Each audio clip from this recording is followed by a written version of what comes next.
My name is Emma. I am 30 years old. I work in a small office in the city. My life is quiet and simple. Every morning I wake up early. I make coffee. Then I go to work. I sit at my desk. I answer emails. I finish my tasks. My days are calm and predictable. I don't have many friends. I don't go out often. After work, I usually go home and read a book or watch something on my phone. Some people might think my life is boring, but I feel safe in my quiet world. Everything was normal until the day a new manager arrived. His name was Daniel. Daniel was 40 years old. He was confident, but not loud. He spoke calmly. He listened carefully. And when he smiled, it felt real. On his first day, he walked around the office and greeted everyone. When he came to my desk, he stopped. "Good morning," he said softly. "You must be Emma." I looked up, a little nervous. "Yes, nice to meet you." He smiled. "I've heard you're very reliable." I didn't know what to say. No one had ever said that to me before. "Thank you," I answered quietly. At that moment, he was just my manager, nothing more. Or, at least, that's what I thought. In the beginning, everything was normal. We spoke only about work. He asked about reports. He asked about schedules. Sometimes he asked if I needed help. Sometimes he said simple things like "good job" or "thank you." They were small words, but for me, they meant more than they should have. Days passed. I started to notice him more. The way he spoke, the way he stayed calm when others were stressed, the way he looked at people when they talked, like he really listened. One day, he stopped by my desk again. "You always arrive early," he said with a small smile. I nodded. "Yes, I like to finish things on time." "That's a good habit," he said. His voice was warm. After he left, I realized something strange. I kept thinking about that moment, about his words, about his voice. That evening, I walked home slowly. The city was busy. People were laughing, talking, living their lives. But my mind was somewhere else. I kept hearing his voice in my head. "You're very reliable." Such a simple sentence. Why did it stay with me? At home, I sat quietly on my couch. The room felt empty. I stared at the wall for a long time. Then I asked myself, why does this matter so much? I didn't have an answer. Days turned into weeks. We spoke more often, still professional, still normal. But something inside me began to change. I started waiting for his voice, for his steps near my desk, for small conversations that meant nothing to him, but everything to me. One afternoon, he came to help me with a small problem on my computer. He stood close, too close. I could feel my heart beating faster. He pointed at the screen. "Try this," he said. I moved the mouse, but my hand was shaking. At that moment, his hand touched mine. Just for a second, but it felt like electricity. I quickly pulled my hand away. "Sorry," he said softly. "It's okay," I whispered. But it wasn't okay. Something had changed. That night, I couldn't sleep. Every time I closed my eyes, I saw that moment again. His hand, his voice, his smile. This is not good, I told myself, but my heart didn't listen. I tried to ignore it.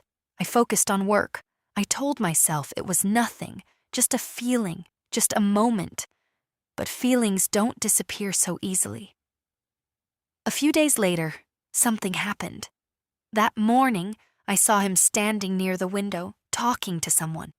I didn't pay attention at first, but then I noticed something.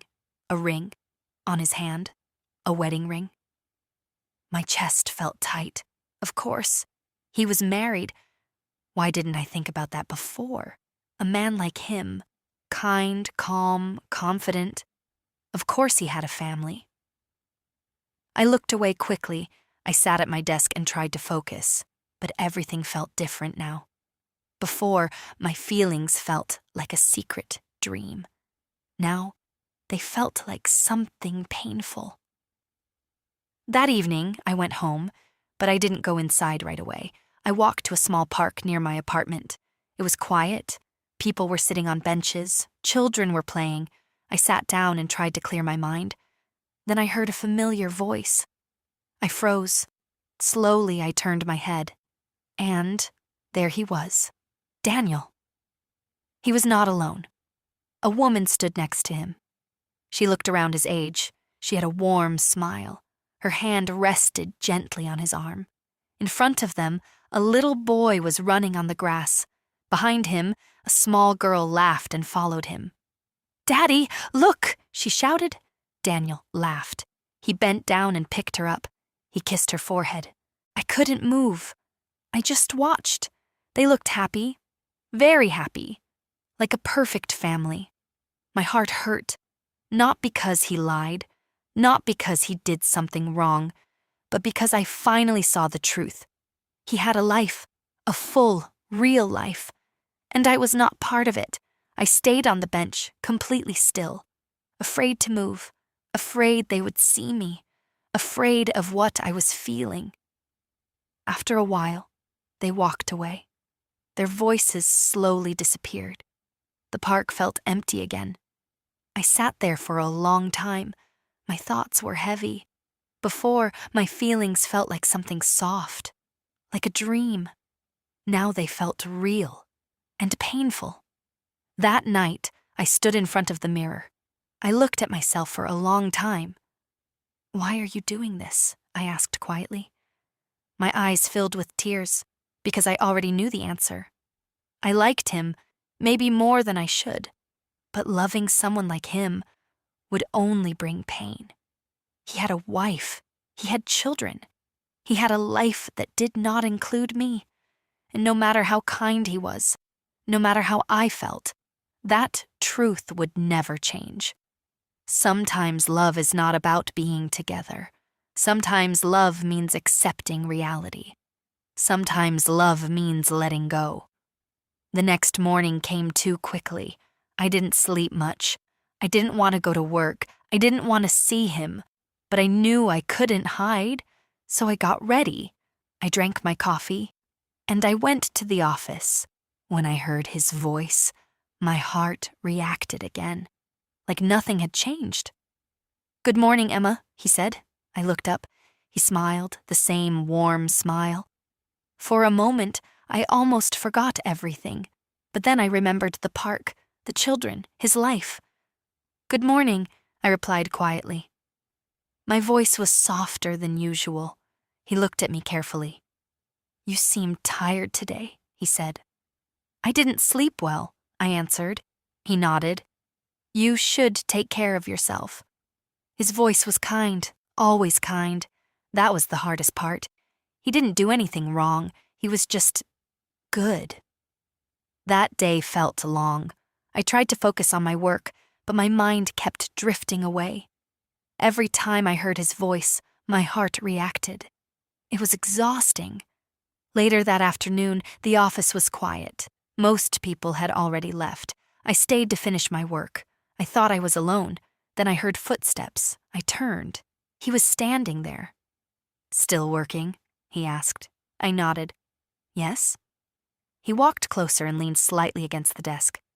"You work very hard," he said. I shrugged. "It's just my job." For a moment, we were silent. Then he looked at me again. "Emma," he said gently, "you are one of the most reliable people here." My chest tightened. Those words again. "Thank you," I whispered. He paused. Then he spoke again, more quietly. "You make this place better." I looked up. Our eyes met. For a brief second, something passed between us. Something quiet, but strong. Then he looked away. "I should go," he said softly. He straightened up and walked away. I stayed there, completely still.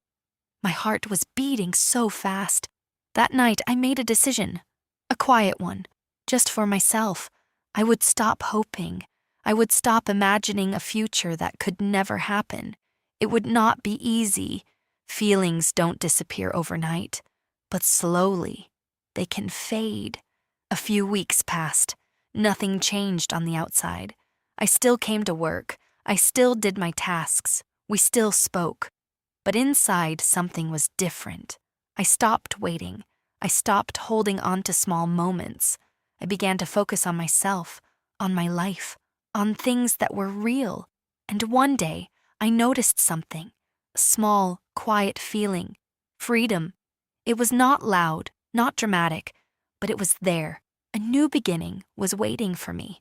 And this time, my story would belong to me. If this story touched you, take a moment to think. Sometimes the hardest thing is not loving someone, but letting them go. And maybe that's where real strength begins.